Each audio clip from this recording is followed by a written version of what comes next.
It's a bad year for mountain pine beetles here in Evergreen.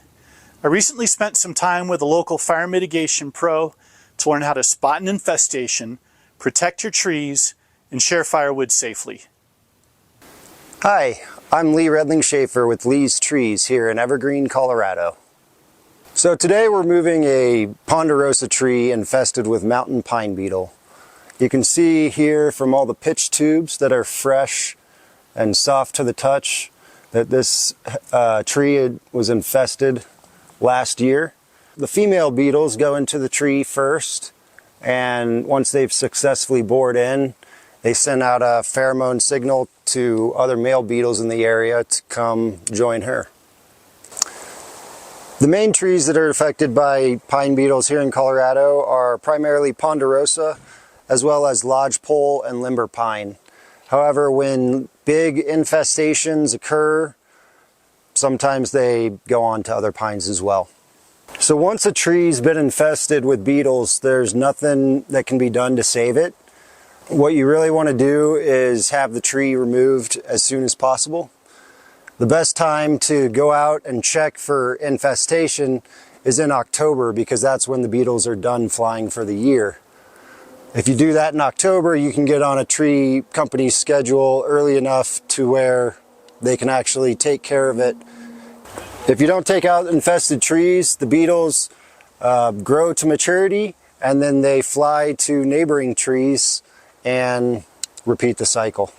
So it's best to get those infested trees out of there ASAP. There's 3 or 4 different things you can do to prevent pine beetle infestation. The first is doing fire mitigation and thinning of your yard. A healthy forest is a beetle resilient forest. So if you have, if trees aren't competing and the ones that you do have on your property are happy because they're properly spaced and have enough water and nutrients, that's going to be your first line of defense. Then the most popular preventative measure after that is spraying your trees.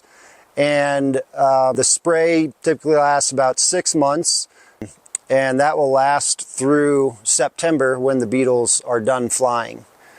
The other methods are a pheromone packet, which sends out a signal to other beetles, essentially saying, hey, this tree is at maximum capacity, because that's what the beetles do. Once there's enough beetles inside of the tree, they send out a pheromone, and the packets mimic that situation there. Finally, you can get your trees injected as a preventative measure. These are all preventative measures. Once the beetles get in the tree, there's nothing that can be done to save it. So the wood's going to be taken to a facility for mastication so that the beetles are not going to be spreading to other trees. And then the branches will be saved for firewood.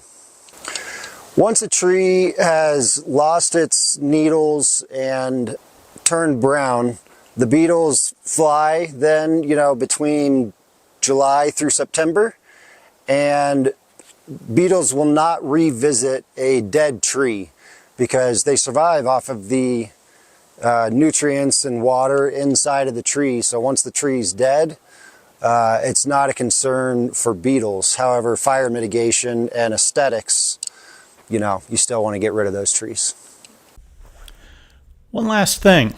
Please don't share or accept freshly cut wood that may be infested with live pine beetles. Here's 2 things to look out for. Bore holes in the bark like these, and blue stain on the wood, which is caused by a fungus that beetles spread. If you see either, only share the wood if the tree has been dead for over a year or the bark has been fully removed. Otherwise, the beetles could spread to nearby trees. Better safe than sorry. Thanks for watching.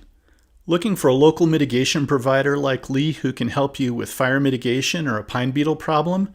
Check out sylvancycle.com for our growing community of insured fire mitigation providers, or to browse our free firewood listings.